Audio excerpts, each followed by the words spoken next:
Hello, good good morning, नमस्ते। कैसे हैं आप लोग? उम्मीद है कि काफ़ी अच्छे होंगे और काफ़ी अच्छे से आने वाले सभी एग्ज़ाम का तैयारी कर रहे होंगे। उसी एग्ज़ाम में हेल्प करने के लिए, एक तरह से मदद करने के लिए हम लोग प्रभात आईएएस एकेडमी टीआरई 3.0 का जो एग्ज़ाम 10 से 12 जून के बीच होगा, उस एग्ज़ाम से संबंधित एनसीईआरटी सीरीज जो क्लास 6 का पीछे वीडियो पड़ा हुआ है, अब क्लास 7 का स्टार्ट हुआ है। एनसीईआरटी सीरीज किस सब्जेक्ट का? तो हिस्ट्री का। इसी की हिस्ट्री के बाद ज्योग्राफी का आएगा, पॉलिटी का, इकोनॉमी का, साइंस का। उम्मीद है कि सब लोग देखेंगे और काफ़ी अच्छा लगेगा आप लोग को, और जिन लोगों को अच्छा लगेगा काफ़ी शेयर भी करेंगे। तो हम स्टार्ट करते हैं। पहला लेक्चर क्लास 7 का जो है वो पहला लेक्चर है, हिस्ट्री का क्लास 7 का पहला लेक्चर देखते हैं। और ये शाम को 4 बजे डेली लाइव आता है, जरूर जुड़ेंगे। हर एक सब्जेक्ट आपको मिलता है उसमें। चलिए अब देखते हैं पहला क्वेश्चन। क्वेश्चन को पढ़ने का कोशिश करते हैं, क्या कह रहा है। निम्नलिखित प्रमुख राजवंशों को व्यवस्थित करें जिन्होंने भारत पर दक्षिण से उत्तर भारत का तक शासन किया है। आपको क्या बोल रहा है कि इसको व्यवस्थित करना है। कौन सा? प्रमुख राजवंश को व्यवस्थित करना है जो क्या किए हैं बताइए। भारत पर दक्षिण से उत्तर तक शासन किया है। मतलब क्या? जो इंडिया है उसके दक्षिण से लेकर उत्तर तक जो शासन किया है उस राजवंश को ये करना है। तो क्या है? गुर्जर प्रतिहार, पाल, पालाज लिखा हुआ है, पाल, और राष्ट्रकूट, और उसके बाद क्या है? चाहमांस, चौहान जिसको बोलते हैं। तो नीचे दिए गए कोड का उपयोग करके सही उत्तर का चुनाव करना है इसमें आपको। तो 1 2 4 3, 2 3 1 4, 1 4 2 1 4 3 कह रहा है। ये क्वेश्चन क्या कह रहा है कि जो राजवंश दिया हुआ है उसमें दक्षिण से उत्तर की ओर जो राजवंश है व्यवस्थित करना है। तो दक्षिण से उत्तर की ओर, ये क्वेश्चन का की पॉइंट क्या है? दक्षिण से उत्तर तक। तो अब आप लोग इसको एक बार अच्छे से पढ़ के इसको देख लीजिए कि क्वेश्चन क्या कह रहा है। बहुत सारे गुर्जर प्रतिहार का दिया हुआ है, पाल का, राष्ट्रकूट का, चाहवान का, चौहान का। तो आपको देख के अरेंज करना है कि कैसे है, किस किस राजवंश का पहले हुआ था। तो आप लोग देखिए इसको जल्दी से।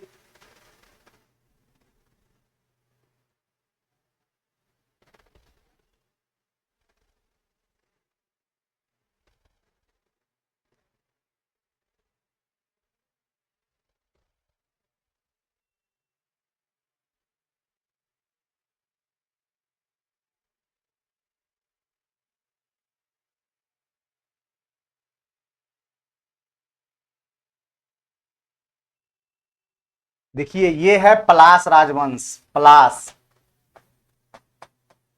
ये है गुर्जर प्रतिहार, और ये है चाहमान, और ये है राष्ट्रकूट। तो आपको बताना है सही क्रम में कौन कौन होगा।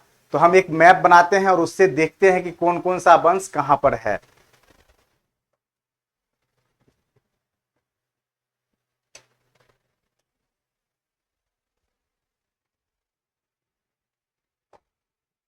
पलाश वंश जो है यहां पर है, पलाश।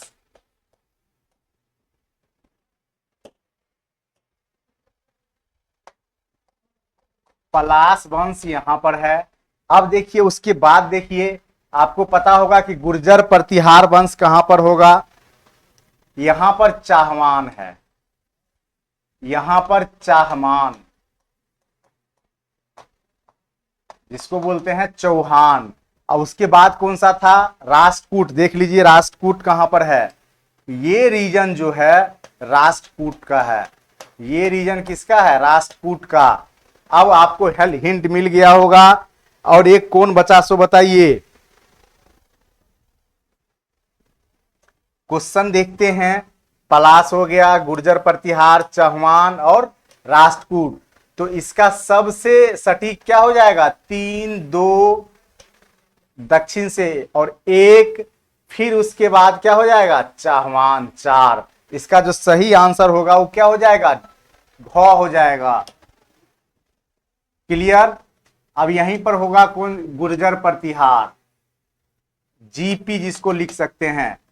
चलिए अगला क्वेश्चन देखते हैं। अब आप लोग देखिए क्वेश्चन को पढ़िए एक बार।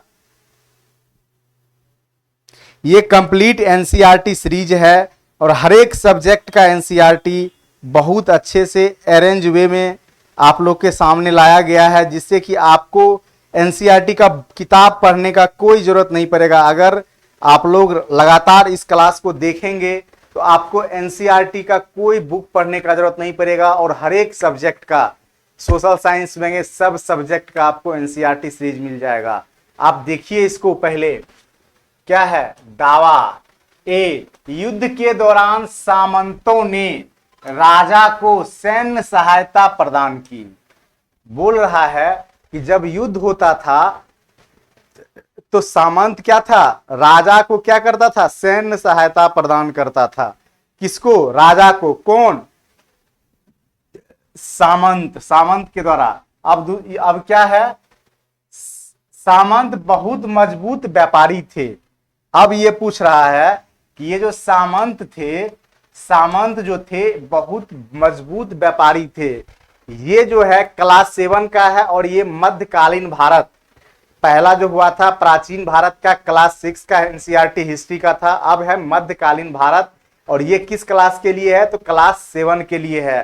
तो आप लोग को क्या करना है कि ये एक एक करके क्लास 7 में जो क्या बोलते हैं मध्यकालीन भारत या मेडाइवल हिस्ट्री है उसका सीरीज चल रहा है। प्राचीन भारत का सीरीज खत्म हो गया है और क्लास 7 में मध्यकालीन भारत का सीरीज है, वो सीरीज है। अब ये क्या बोल रहा है, ए और आर दोनों क्या है, सत्य है और आर ए का सही व्याख्या है। ए और आर दोनों सत्य है लेकिन आर सही ए की व्याख्या नहीं करता है और एक सत्य है लेकिन आर गलत है। ए गलत है, आर सत्य है। अब देखिए युद्ध के दौरान जो था सामंत, ये तो सच है, सामंत जो था राजा का मदद करता था, सैन्य मदद, लेकिन सामंत व्यापारी नहीं थे। सामंत क्या थे, उस समय के जो राजा थे ना, उस राजा को क्या करते थे, मदद के लिए रहते थे, हमेशा मदद करते थे, राजस्व प्राप्त करते थे और उस राजा को वहां से राजस्व पहुंचाते थे। तो आर क्या हो गया, ये गलत हो गया। तो इसका सही आंसर क्या हो जाएगा, ए सत्य है लेकिन आर जो है वो गलत है। तो इसका सही आंसर क्या हो जाएगा, गौ हो जाएगा। क्या हो जाएगा, गौ हो जाएगा। चलिए अगला क्वेश्चन देखते हैं। राष्ट्रकूट के संदर्भ में, राष्ट्रकूट शासक जो थे उसके संदर्भ में कौन सा कथन सही है। दंती दुर्ग राष्ट्रकूट का प्रमुख था, उन्होंने एलोरा की गुफाओं में कुछ स्मारक बनाए थे। राष्ट्रकूट के बारे में, ये किसके बारे में पूछ रहा है, राष्ट्रकूट राजा के बारे में। और राष्ट्रकूट राजा में कौन, दंती दुर्ग। ये राष्ट्रकूट में कौन सा, दंती दुर्ग के बारे में ये बताया गया है। तो आपको क्या कह रहा है कि दंती दुर्ग जो था ये राष्ट्रकूट का राजा था और एलोरा में क्या बनाए थे, कुछ मंदिर का निर्माण करवाए थे। तो अब देखिए क्या कह रहा है कि नीचे दिए गए कोड में कौन सही है, केवल एक, केवल दो, एक और दो दोनों, और इनमें से कोई नहीं। तो आपको सटीक आंसर करना होगा। तो आप सोच सकते हैं ना कि राष्ट्रकूट जो राजा थे दंती दुर्ग के बारे में है। तो अब आप इसको पढ़िए, क्वेश्चन को एक बार हम साइड हो जाते हैं और अच्छे से पढ़ के आप लोग कमेंट बॉक्स में जाके आंसर कीजिएगा बहुत अच्छे से।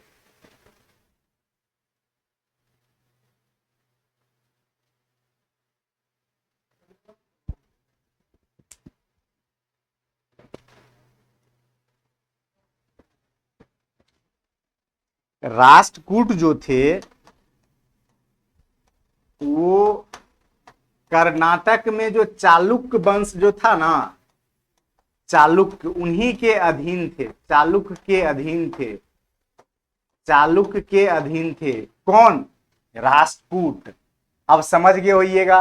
और ये एलोरा में, एलोरा की गुफा में कुछ स्मारक बनाए थे, बिल्कुल राष्ट्रकूट के द्वारा एलोरा की गुफा में स्मारक बनाया गया था। इसका दोनों कथन सही है। इसका क्या हो जाएगा, गौ हो जाएगा। इसका सही आंसर क्या हो जाएगा, गौ आंसर हो जाएगा। आप लोग लगातार क्लास देखिएगा, एनसीईआरटी सीरीज आपके एग्जाम से पहले पूरे खत्म हो जाएगा और उम्मीद है कि जो भी लोग एग्जाम देंगे उनको काफी मदद मिलेगा। तो इसीलिए अब अगला क्वेश्चन देखते हैं क्या कह रहा है। वेट्टी, वेट्टी के संदर्भ में निम्नलिखित कथन में से कौन सा सत्य है, गलत है? यह उत्तरी भारत में कर संग्रहण का सबसे प्रचलित रूप था। यह एक प्रकार का कर था जो सीधे किसानों से लिया जाता था। नीचे दिए गए कूट का प्रयोग करके सही उत्तर का चुनाव करना है। किस कर के बारे में बोल रहा है? वेट्टी। वेट्टी एक प्रकार का कर था जो किसके लिए? कर संग्रहण के लिए। कहां पर? ये बोल रहा है उत्तर भारत में। किस भारत में? उत्तर भारत में। और यह एक प्रकार का कर था जो सीधे किसानों से लिया जाता था। तो वेट्टी कर क्या सीधे किसान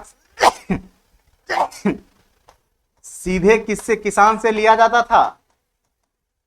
बताना है आपको सही आंसर इसका, और आप लोग जल्दी से इसका आंसर कीजिए।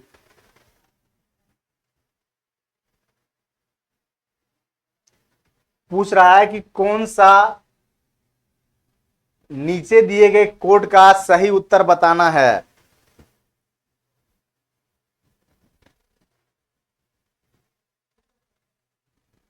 वेट्टी कर जो था एक तरह से लेबर के लिए, श्रम के रूप में लिया जाता था। लेबर के रूप में, श्रम के रूप में लिया जाता था। तो ये गलत हो गया। अब देखिए, अब देखिए क्या है।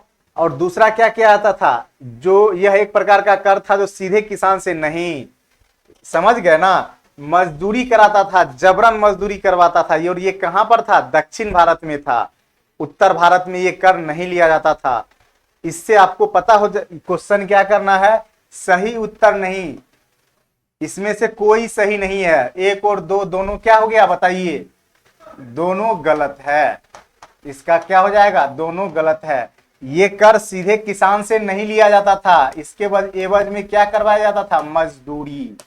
और ये किस भारत में था? तो दक्षिण भारत में था। वेट्टी जो था वो दक्षिण भारत का टैक्स सिस्टम था, उत्तर भारत का नहीं था। क्लियर हो गया आप लोग को? चलिए बहुत अच्छा। चलिए अगला क्वेश्चन, त्रिपक्षीय संघर्ष, बहुत इंपॉर्टेंट क्वेश्चन के बारे में कौन सा कथन गलत है? यह संघर्ष उज्जैन पर नियंत्रण स्थापित करने के लिए था। पाल, प्रतिहार और चालुक्य इस संघर्ष के पक्ष थे। नीचे दिए गए कूट का उपयोग करके सही उत्तर का चयन करें। केवल एक, केवल दो, एक और दो दोनों, और इनमें से कोई नहीं। त्रिपक्षीय संघर्ष बताना है आपको आंसर। बताइए त्रिपक्षीय संघर्ष किसके किसके बीच हुआ था?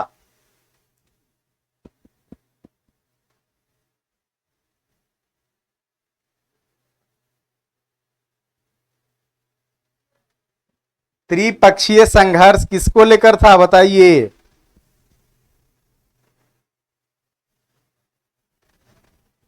उज्जैन पर नियंत्रण नहीं था। ये किस पर नियंत्रण के लिए था? तो ये कन्नौज पर नियंत्रण के लिए लड़ाई था। और ये कन्नौज पर नियंत्रण के लिए लड़ाई था। और इस संघर्ष के अलग अलग पक्ष थे। बताइए कौन कौन से पक्ष थे?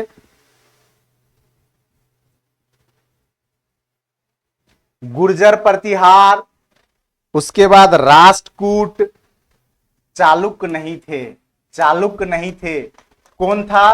तो ये राष्ट्रकूट था, राष्ट्रकूट से था। तो दोनों गलत हो गया। तो इसका सही आंसर क्या हो जाएगा? एक और दो दोनों।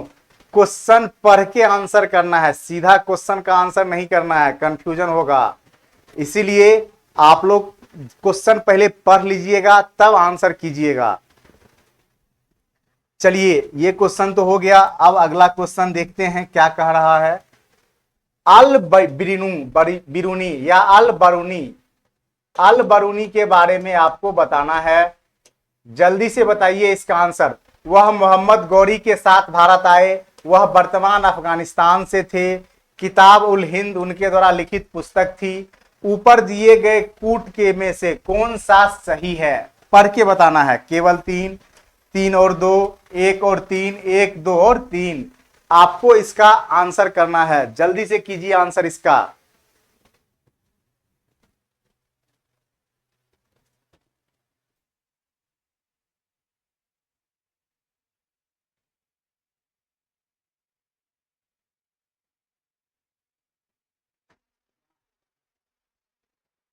जल्दी से आंसर करना है, 6 नंबर का।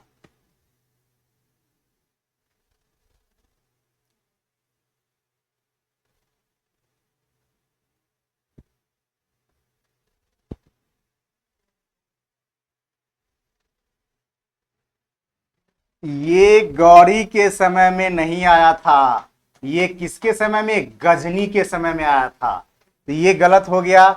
अब एक बात बताइए कि ये कहां का निवासी था अलवर्णी, बताइए जल्दी से। ये अलबर्नी जो था, अल बिरूनी जो था, ख्वारिज्म कहां पर है, ये अफगानिस्तान में है। ख्वारिज्म जो है अफगानिस्तान में, वहां का निवासी था, तो ये गलत हो गया, ये भी गलत। अब क्या कह रहा है, किताब उल हिंद जो किसके द्वारा लिखी गई थी, अलबर्नी के द्वारा, तो ये सही है। तो इसका सही आंसर केवल 3 होगा, बाकी सब गलत होगा। आपको जो लोग एनसीईआरटी पढ़े होंगे ना, उनको सीधा समझ में आ गया होगा कि ये सारा क्वेश्चन एनसीईआरटी से ऑर्गेनाइज किया जा रहा है। अब अगला क्वेश्चन देखते हैं क्या कह रहा है। निम्नलिखित जोड़ी पर विचार कीजिए, भूमि के प्रकार और विवरण। साला भोग मंदिर को भूमि दान में दी गई, एक स्कूल रखाने के लिए पल्ली छद्म लैंड, गैर ब्राह्मण, किसान स्वामित्व वाली वेल्लन वागई भूमि। अब देखिए ये तीनों दिया हुआ है और इस तीनों में सेपरेट करना है कि कौन सही है, कौन सा जोड़ा। साला भोग क्या था, मंदिरों को भूमि दान में दी गई, एक स्कूल के रखाव के लिए क्या था, पल्ली छद्मलैंड, गैर ब्राह्मण किसान के स्वामी वाली को क्या बोलते थे, बेल्लन बागई भूमि। वैसी भूमि जो गैर ब्राह्मण किसान उसका स्वामी था, उस भूमि को बोलते थे वेल्ली वागन वही। ये टर्म जो है बहुत इंपॉर्टेंट टर्म है, एग्जाम में पूछा भी जाता है, इसीलिए आप लोग एक बार पढ़िए और इसका आंसर कीजिए कि 1 और 2 केवल 3, 2 और 3 और केवल 2 आंसर करना है इसका, जल्दी से कीजिए।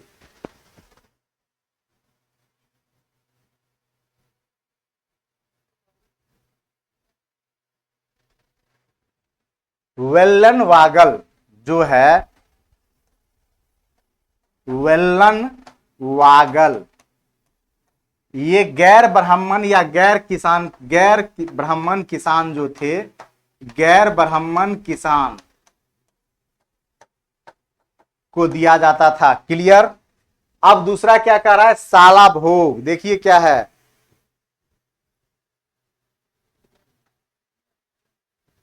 साला भोग जो था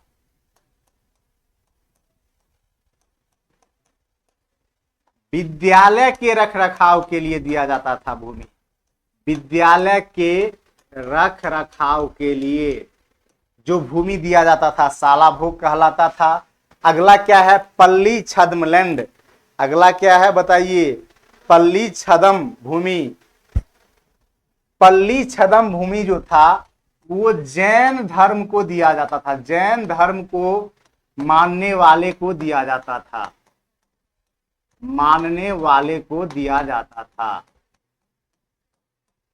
दिया जाता था। अब बताइए इसमें से कौन सा सही है, ये दोनों तो गलत हो गया ना। साला भोग विद्यालय के लिए, मंदिरों के लिए नहीं था, विद्यालय के लिए भूमि दान में दिया गया था।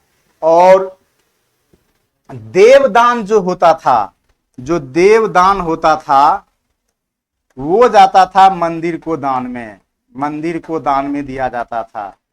क्लियर। ये गलत और ये सही है। वेल्लन वागल, वेल्लन वागई भूमि जो था वो गैर ब्राह्मण किसान का स्वामित्व था उस पर। इसका सही आंसर क्या हो जाएगा, 3 हो जाएगा। इसका सही आंसर सी हो जाएगा। केवल 3 सही है, बाकी सब क्या है, गलत है। चलिए अगला क्वेश्चन देखते हैं क्या कह रहा है। चोल के बारे में निम्नलिखित कथनों पर विचार कीजिए। क्वेश्चन हर एक को सिस्टम से लाया गया है, आप लोग बहुत आराम से देखिएगा, रिलैक्स होके देखिएगा और समझ में आ जाएगा। चलिए, चोलों ने श्रीलंका तथा हिंद महासागर के अन्य क्षेत्रों पर भी कब्जा कर लिया था। चोल के बारे में बोल रहा है। चोल वंश का सबसे शक्तिशाली शासक राज राजा प्रथम था, जिन्हें गंगे कोड की उपाधि धारण की। गंगे कड चोल की उपाधि जो धारण किया था वो कौन था, राज राजा प्रथम। तो अब देखिए इसके बारे में, चोल वंश के बारे में है। और क्या है, बृहदेश्वर मंदिर का निर्माण चोल वंश के दौरान हुआ था। नीचे दिए गए कूट का सही प्रयोग करके सही उत्तर को चुनना है। केवल 1 2, केवल 2 3, केवल 1 3, केवल 1 2 और 3, सारा आपको सही आंसर करना है। देख के पढ़ के अच्छे से पढ़िए, पहले आराम से रिलैक्स से पढ़ना है, फिर आंसर करना है।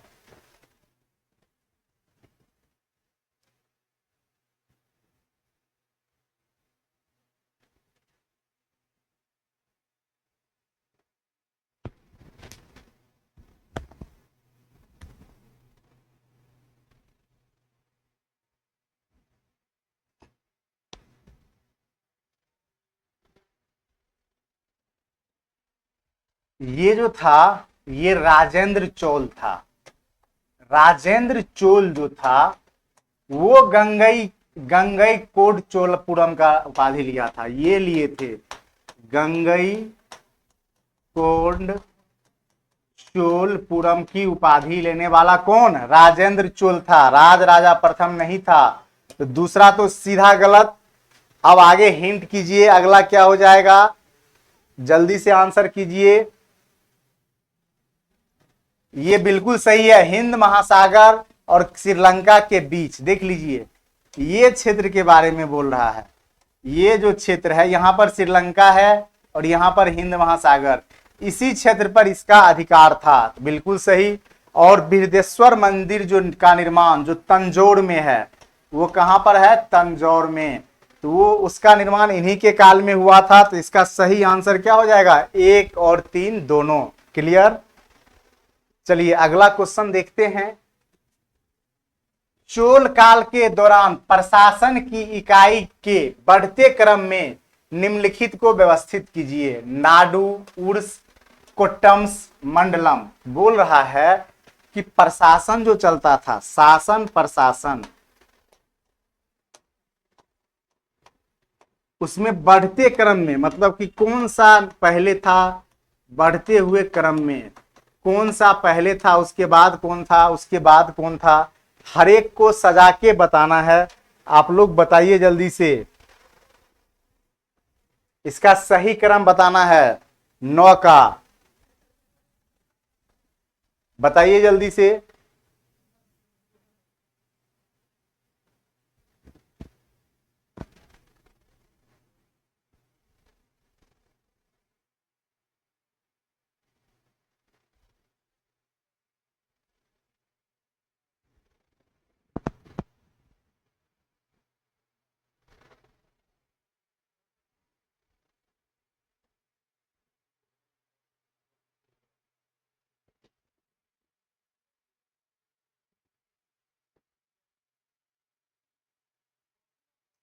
आंसर बताइए।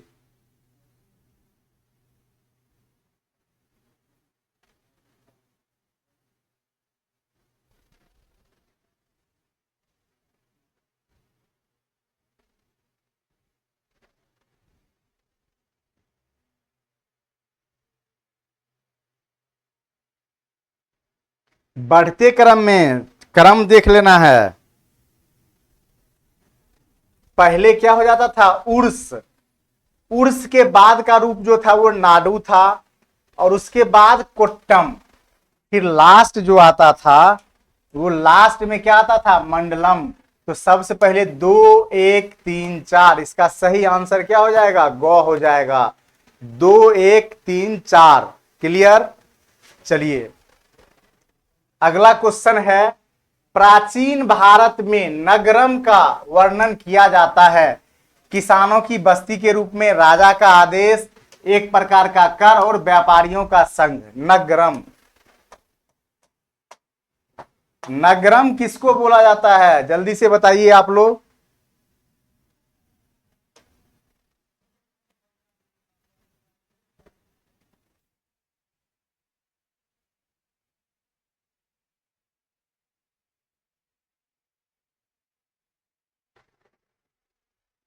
जल्दी से बताना है, नगरम किसको बोला जाता था?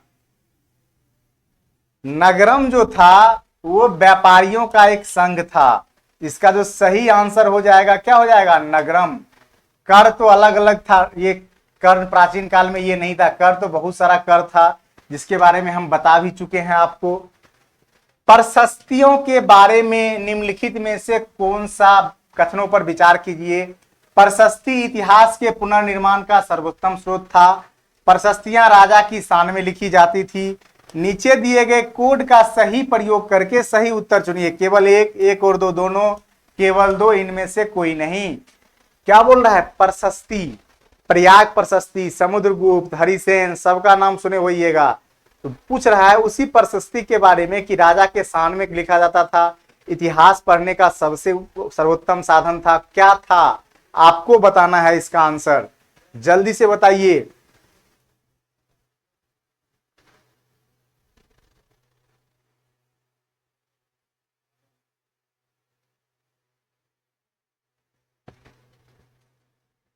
जल्दी से बताना है।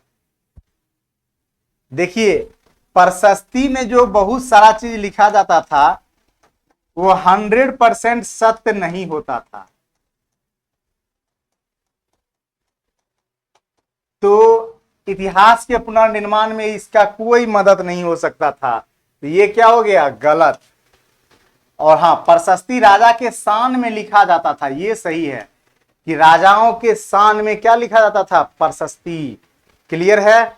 चलिए तो इसका सही आंसर बी, केवल दो। इसका जो सही आंसर हो जाएगा बी होगा, केवल दो है सही।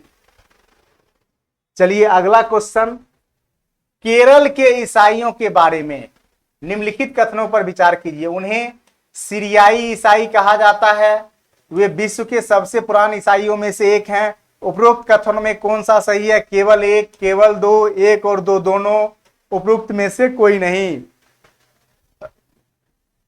जल्दी से आंसर कीजिए।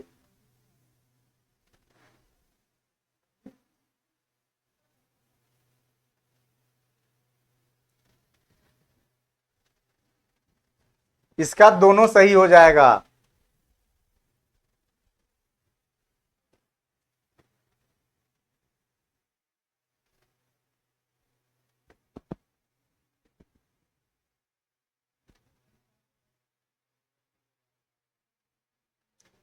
चौदह नंबर क्वेश्चन देखते हैं।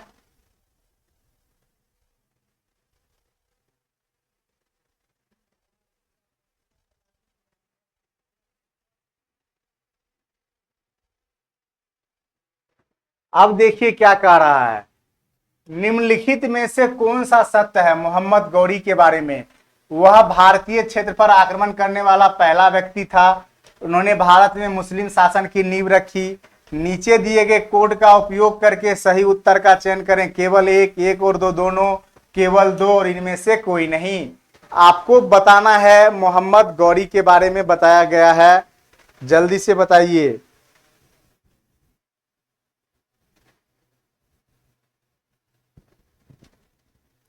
चौदह नंबर क्वेश्चन का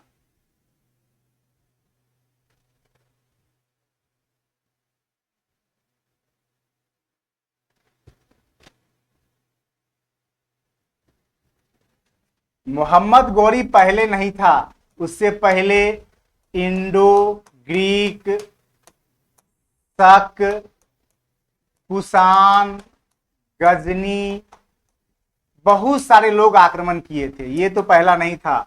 और उन्होंने भारत में मुस्लिम शासन की नींव किसके द्वारा रखा गया था? बताइए। इसकी के द्वारा, मोहम्मद गौरी के द्वारा। गौरी के द्वारा मुस्लिम शासन का नींव, मुस्लिम शासन का जो नींव था वो भारत में रखा गया था। ये बिल्कुल सही है। और क्यों रखा था बताइए?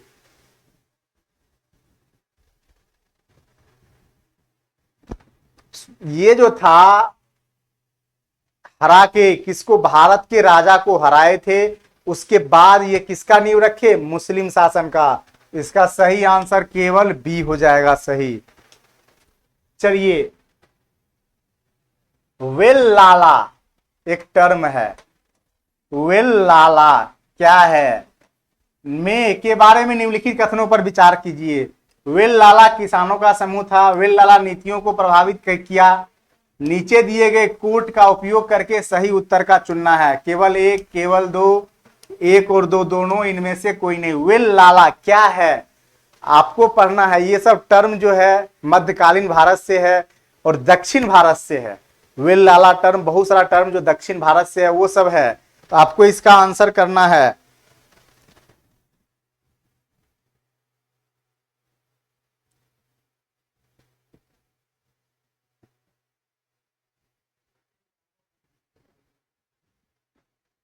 वेल लाला जो है ये कृषक है। ये कृषक है और कहां पर? दक्षिण भारत में। ये दक्षिण भारत में कृषक है। और ये कौन से भाषा बोलते हैं?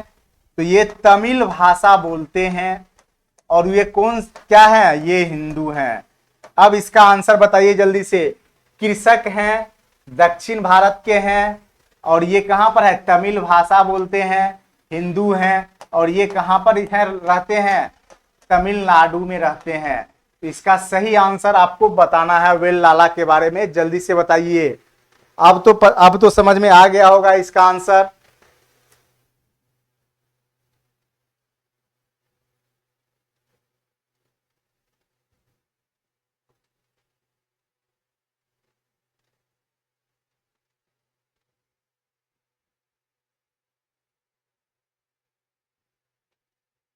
वेल लाला किसानों का समूह नहीं था, ये किसान की जाति थी, कृषक जाति। वेल लाला, तो ये गलत हो जाएगा। हाँ, वेल लाला नाडु के मामले में काफी नियंत्रण में, नाडु पर काफी नियंत्रण था। इसका जो सही आंसर हो जाएगा केवल बी हो जाएगा। क्या हो जाएगा? केवल बी होगा। अगला क्वेश्चन देखते हैं क्या कह रहा है। तवारीख के संदर्भ में निम्नलिखित कथनों पर विचार कीजिए। तवारीख के लेखक विद्वान व्यक्ति थे। वे मुख्यतः गांव में रहते थे और शहरों में ही शायद कभी रहते थे। उन्होंने शासकों की योग्यता और कौशल के आधार पर एक आदर्श सामाजिक व्यवस्था बनाए रखने की सलाह दी। तवारीख के बारे में। अब नीचे दिए गए कोड का सही प्रयोग करके सही उत्तर चुनना है। केवल तीन, एक, एक और दो, दो और तीन बोल रहा है। ये जो तवारीख है क्या है उसी के बारे में हर चीज बताया गया है। आपको क्या करना है? आराम से पढ़ के इसका आंसर करना है। जल्दी से कीजिए।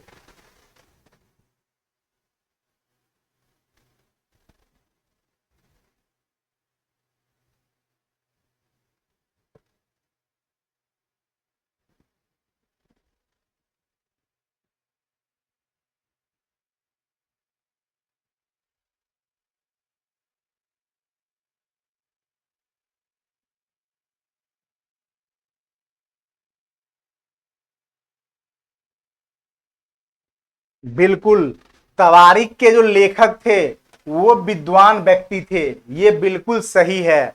और वो कहां रहते थे? गांव में रहते थे। बताइए।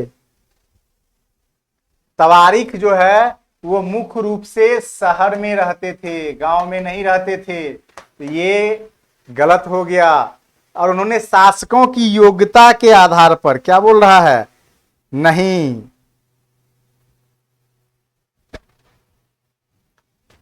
ये शासक की कौशल और योग्यता पर नहीं, जन्म और, बता सकते हैं आप क्या? जन्म और किसके आधार पे ये आदर्श समाज का स्थापना करना चाहते होंगे? जल्दी से बताइए। जन्म और लिंग के आधार पर। किसके आधार पर? जन्म और लिंग के आधार पर ये समाज को क्या करते थे?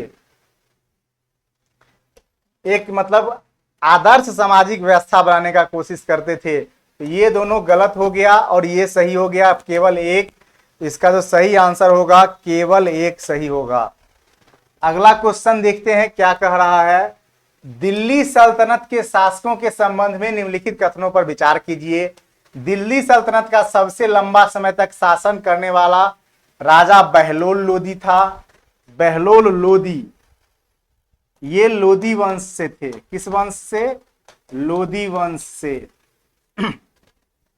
तुगलक वंश का सबसे कम समय तक शासन था। बताइए कौन सा सही है?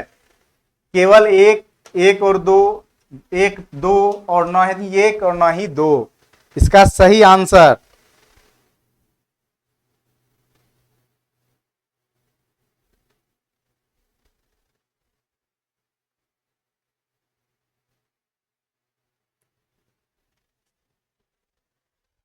ये लगभग 38 वर्ष तक, लगभग कितना वर्ष तक? 38 वर्ष तक, 1451 से 1489 तक। 89 तक कौन था? बहलोल लोदी। सबसे लंबा समय तक यही शासन किया था। बिल्कुल सही है। अब क्या कह रहा है? तुगलक वंश का शासन सबसे कम समय तक था। ये लगभग 94 वर्ष तक शासन किया।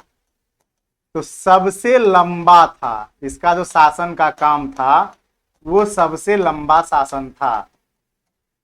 चलिए, तो इसका सही आंसर क्या हो जाएगा बताइए? केवल एक, ए हो जाएगा सही आंसर। अब देखते हैं नेक्स्ट क्वेश्चन। भारत में प्रसिद्ध महिला शासकों के बारे में निम्नलिखित जोड़ियों पर विचार करना है। महिला शासकों का नाम और शासक का क्षेत्र। दिद्दा भटिंडा में शासन करती थी। आरामबाग दिल्ली में।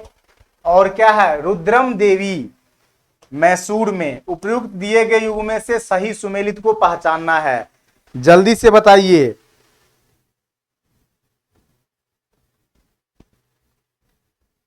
उपयुक्त में से कौन सा सही है, आपको आंसर करना है।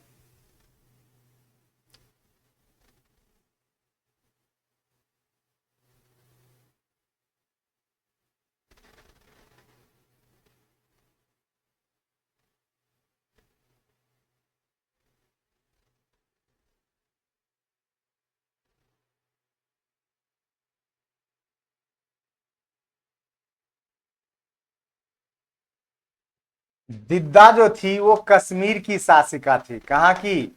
कश्मीर की। और उसके बाद कौन सा है? इसका जो है रुद्रमा देवी जो थी वो क्या थी बताइए? वारंगल की थी। कहां कर थी? वारंगल की। अभी वारंगल कहां पर है? तो आंध्र प्रदेश में है। वारंगल कहां पर है? आंध्र प्रदेश में, रुद्रमा देवी। और उसके बाद है आरामबाग। इसका सही आंसर बताइए जल्दी से। 18 का केवल 2 सही है, बाकी जो है वो क्या है? गलत हो गया। तो 2 में क्या है बताइए जल्दी से।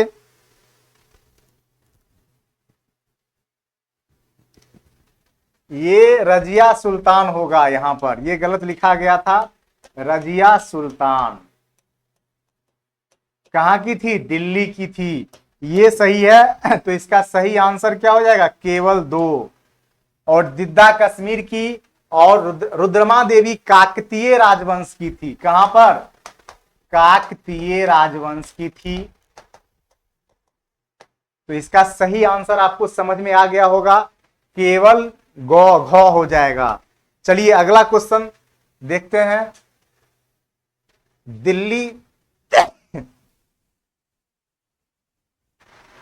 दिल्ली सल्तनत शासन काल के दौरान निर्मित महत्वपूर्ण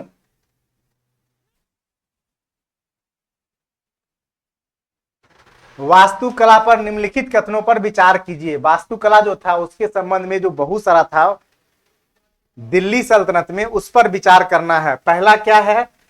कुतुब मीनार का निर्माण तीनों सुल्तान कुतुबुद्दीन ऐबक, बलबन और फिरोज शाह तुगलक ने करवाया था। बेगमपुरी मस्जिद मोहम्मद तुगलक के शासनकाल में 12वीं शताब्दी के अंतिम दशक के दौरान अलाउद्दीन खिलजी के द्वारा कुवत्तुल इस्लाम मस्जिद का निर्माण किया गया। नीचे दिए गए कूट का उपयोग करके सही उत्तर को चुनना है। केवल 2 3, केवल 2, 1 3 और 1 2 और 3।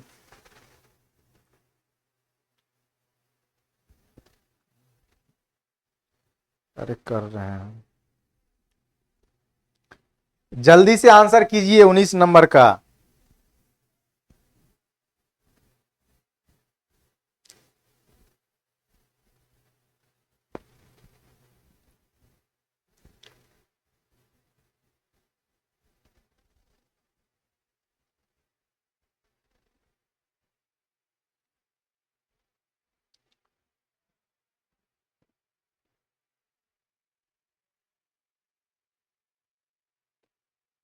अब देखिए इसका जो सही क्या बोल रहा है, सही उत्तर तो बेगमपुरी मस्जिद मोहम्मद बिन तुगलक के शासनकाल में ये हुआ था। कुतुब मीनार का निर्माण तीनों सुल्तान के समय में नहीं हुआ था।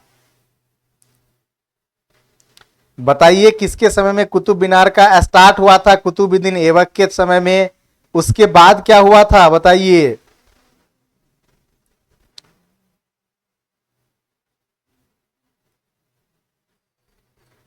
हुमायूं था, एक और था हुमायूं। लास्ट में जाकर इसका ये करवाया था। ये निर्माण जो था तीनों सुल्तान मिलकर नहीं करवाया, तो इसका ये भी गलत है। अलाउद्दीन खिलजी के द्वारा कुवत्तुल इस्लाम मस्जिद का निर्माण नहीं करवाया गया था। बताइए किसके द्वारा किया गया था? कुतुबुद्दीन ऐबक। कुतुबुद्दीन ऐबक के द्वारा किया गया था। कुतुबुद्दीन ऐबक के द्वारा किया गया था कुवत्तुल इस्लाम मस्जिद का। तो ये गलत हो गया, केवल 2 सही है, बाकी सब क्या है, गलत है।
चलिए, क्या कह रहा है कि खिलजी और तुगलक के शासन के अधीन निम्नलिखित कथनों पर विचार कीजिए।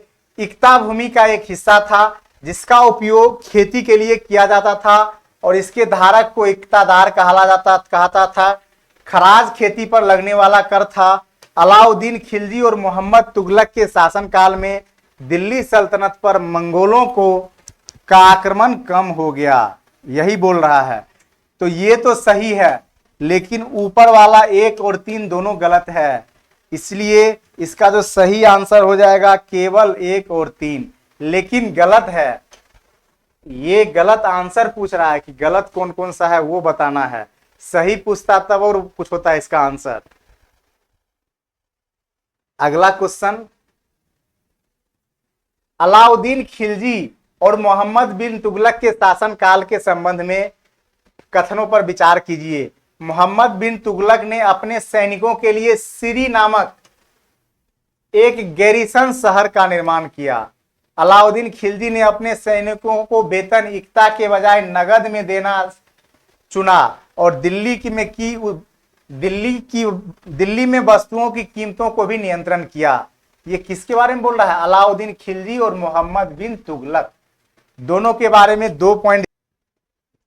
चलिए, 23 नंबर क्वेश्चन है मुगल शासन के बारे में। आपको जो बताना है मुगल शासन के बारे में निम्नलिखित कथनों पर विचार करना है। मुगल खुद को मंगोल जाति का वंशज कहलाना पसंद करते थे। भारत में मुगल शासन की नींव 1530 ईस्वी के बाद बाबर ने रखी। बाबर 1494 में फरगना की गद्दी पर बैठा और वह केवल 12 वर्ष का था। आपको इसका सही आंसर क्या हो जाएगा?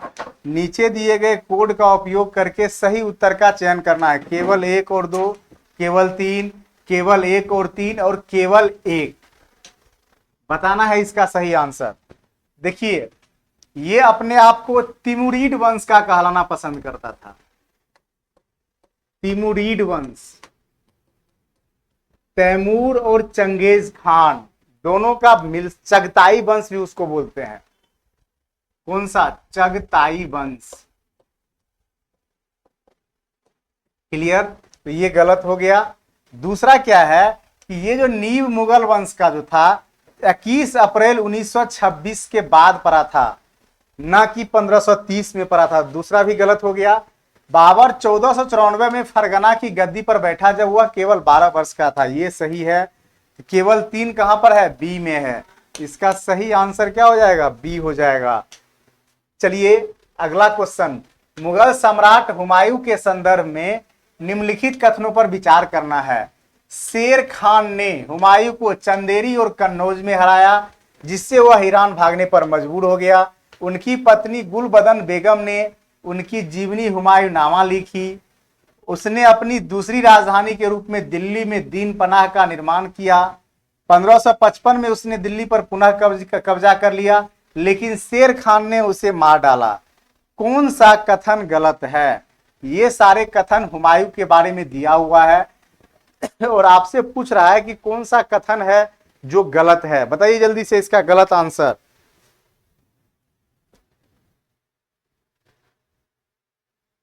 नहीं, ये दो कहां पर ये जीता था? बताइए जल्दी से।